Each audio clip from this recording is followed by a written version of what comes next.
السلام عليكم ورحمة الله وبركاته. سنة أولى هنبدأ مع بعض شابتر 11 and 12 All Men and the Sea.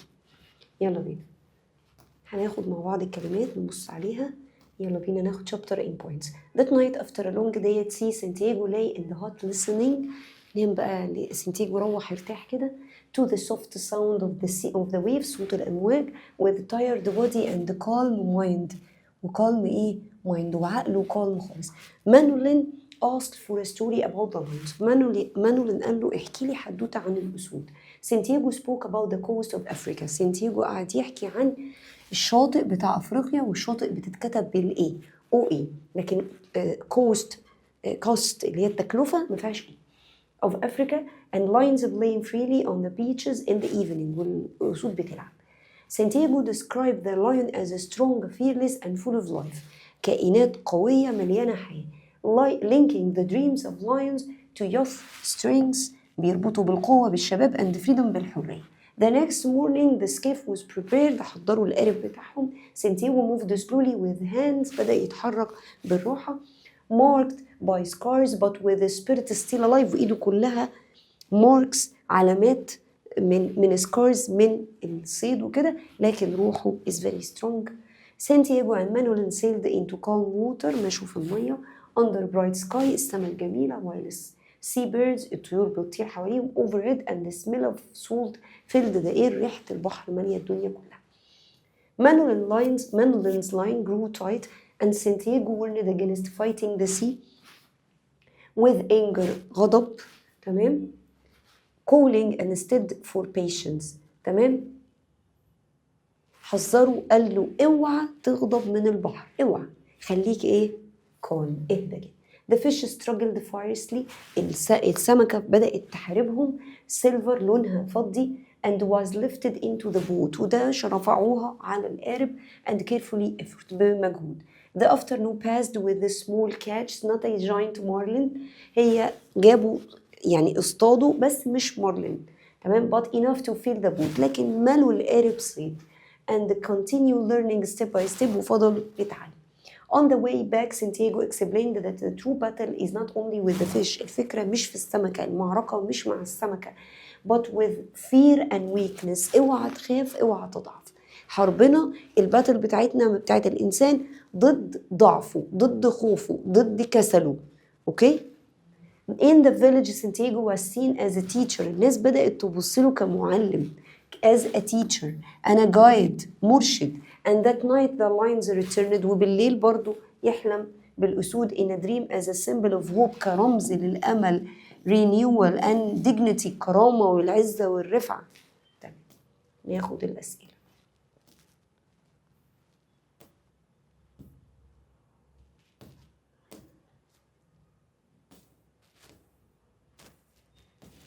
يلا بينا. Why did Santiago dream of lions? Hope, power. Hope, power. تمام. It shows hope and power. عايز تكتب strengths. اوكي. What did Manuel want from Santiago at the start? Manuel كان عايز ايه من سانتياغو؟ To learn. ولو عايز حاجة تانية to rest. هو عايز سانتياغو يرتاح. تمام. to help سانتياغو. ممكن إجابة ثالثة to help. ماشي. What did Santiago teach the boy during the fishing? علمه إيه؟ to be patience. علمه الصبر. never give up. ماشي. Why did the villager look at Santiago differently? بصوا له بصة مختلفة. القرويين أهل القرية they respect him. بقوا بيحترموه. teacher بيقولوا عليه ده مدرس، ده بيعلم الناس تصطاد. What hope did Santiago feel at the end of the chapter? What hope؟ حس بإيه؟ Yes, he had hope for a bright future. حس بمستقبل مشرق. What role does memory play in Santiago's strengths? الذاكرة لعبت دور في قوة سانتياغو. It gives him power. ذاكرته بتديله قوة، بتديله طاقة إن هو remember lions، remember Africa. How does teaching give Santiago new purpose؟ التدريس ادى سانتياغو غرض جديد في الحياة. to pass experience، إنه يمرر خبرته.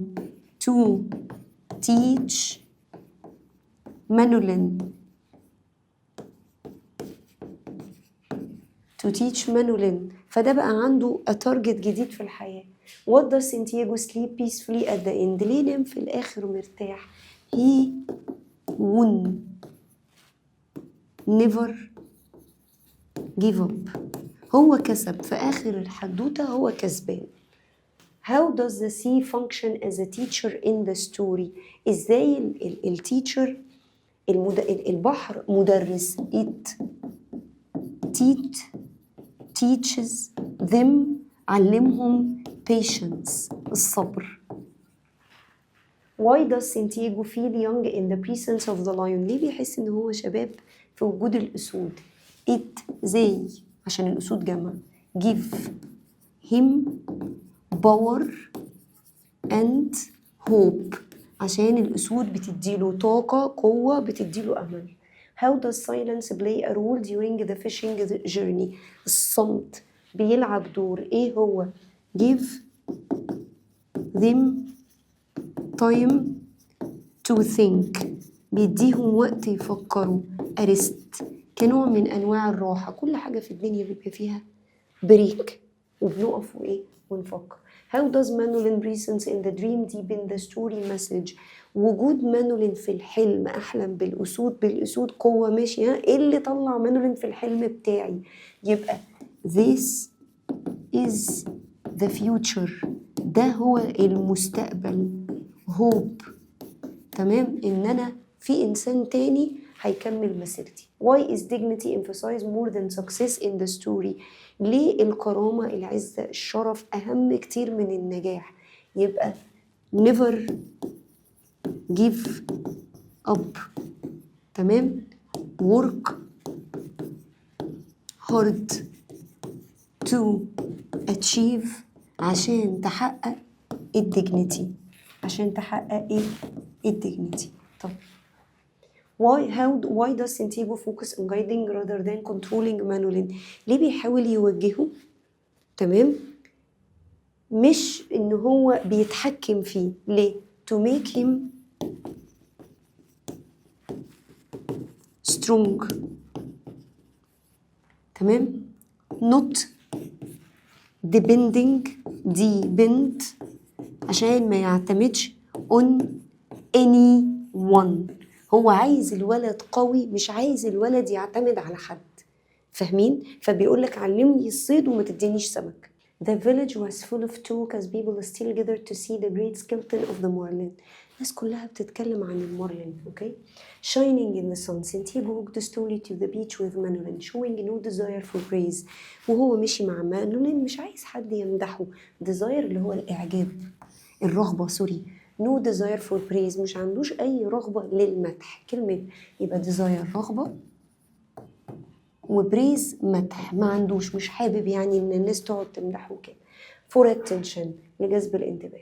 Santiago and Manolin prepared the skiff and returned to the wide blue sea، ورجعوا تاني للبحر with calm determination، بهدوء وبإرادة. The wind was light، the waves were gentle, and the fishing journey began in peaceful conditions. Santiago described the sea as teacher that gives food. قال له أنت عارف المدرس بتاعنا هو البحر، بيدينا food، هو بيدينا الأكل، وبيدينا test strengths، وبيختبر قوتنا، and teaches humility، وبيعلمنا، تمام. Manolin listened carefully and understood that the lesson of the sea were lessons about life. أدرك إن دي دروس عن الحياة. By midday، في منتصف النهار كده، several good fish were caught، مسكوا أسماك كتيرة. Manolin showed growing skill، مهارة Manolin عالت جدا، and confidence، وثقته بنفسه.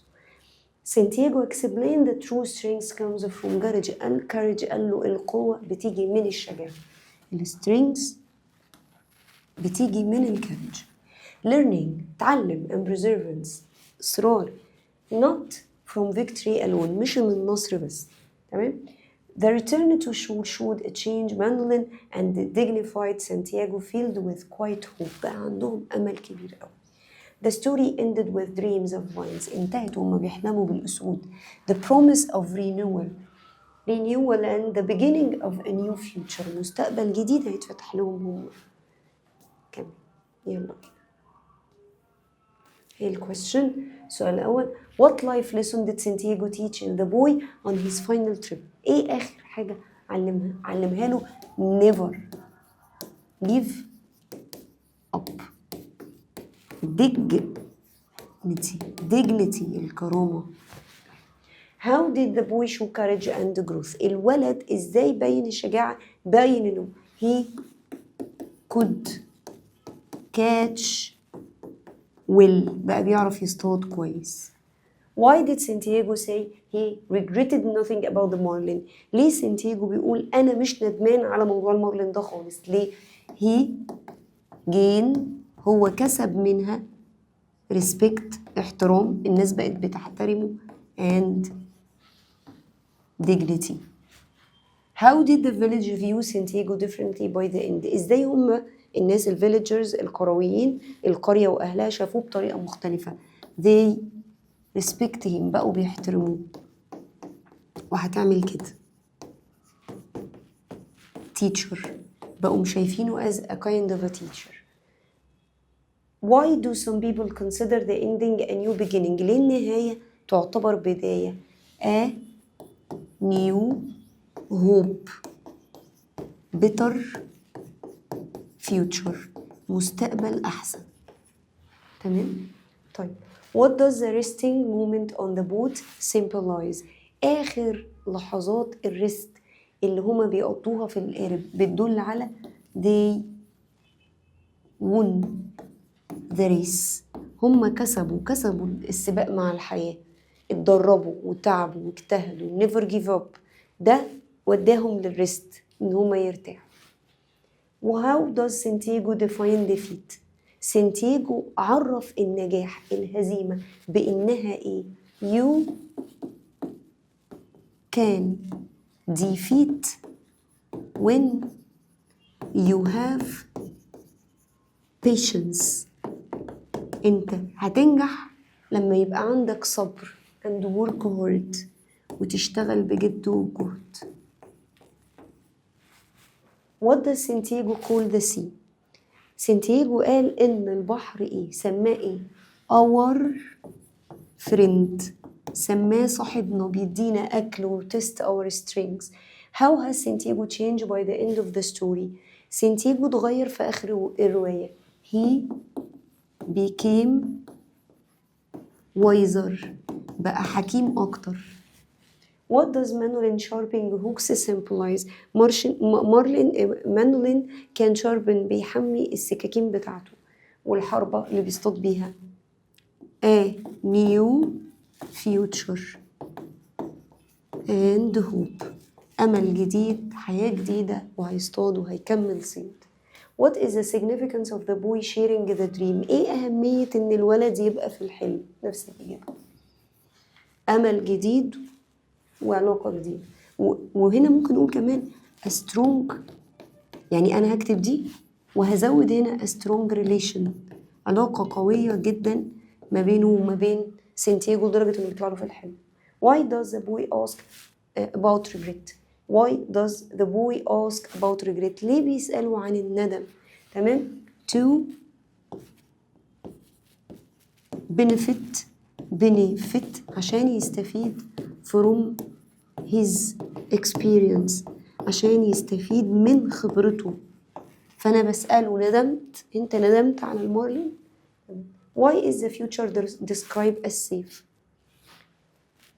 As long as you work hard طالما أنت بتشتغل وبتجتهد so it is safe.